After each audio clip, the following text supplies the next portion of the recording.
There is one organ which causes high blood pressure, and it's not what you think. And there are specific exercises you can use to target and fix your blood pressure easily. No diet, lifestyle changes, or medication required. Check the link in the description below, but for now, today's question.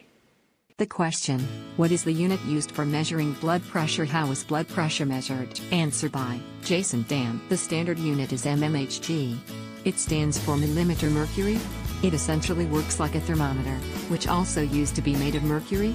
Every time the pressure would go up, the mercury inside the tube would go up. The lines in the tube were measured in millimeters. Sphygmomanometers rarely use mercury in their apparatus, but we still use mmhg as our unit. We measure two numbers when we take blood pressure: the systolic pressure and diastolic. This is because our blood pressure is variable. When the heart beats, the pressure is higher, and gets lower and lower until the next beat. It is often helpful to get both numbers because that can be indicative of that status of your vessels and heart. We get it always because it's only about 6 seconds more work to get the diastolic once you have gotten systolic pressure. We measure BP by occluding a vessel and capturing the exact point where the blood can longer overcome the applied pressure. We do that most often by wrapping a cuff over our upper arms to occlude the brachial artery. When the pressure of the cuff is high enough that the blood cannot overcome the pressure, that is the point of your highest blood pressure, which, if you can recall from above, would be systolic blood pressure.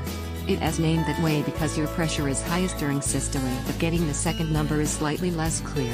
But when the blood starts to flow normally, that will be written as your diastolic pressure. Doctors and nurses use stethoscopes to listen to the presence and nature of blood flow, but an electronic blood pressure monitor will use a slightly different method. Answer by Paul Wilson. When we state blood pressure is 120/70, the units are millimeters of mercury, mmhg. This was used because a column of mercury was used to measure air pressure inside the cuff, comparing it to the pressure involved in lifting this column. Most mercury-based sphygmomanometers are now not used as the mercury was determined to be somewhat dangerous if it broke loose and was exposed to the medical team member using this unit during the breakage or the cleanup.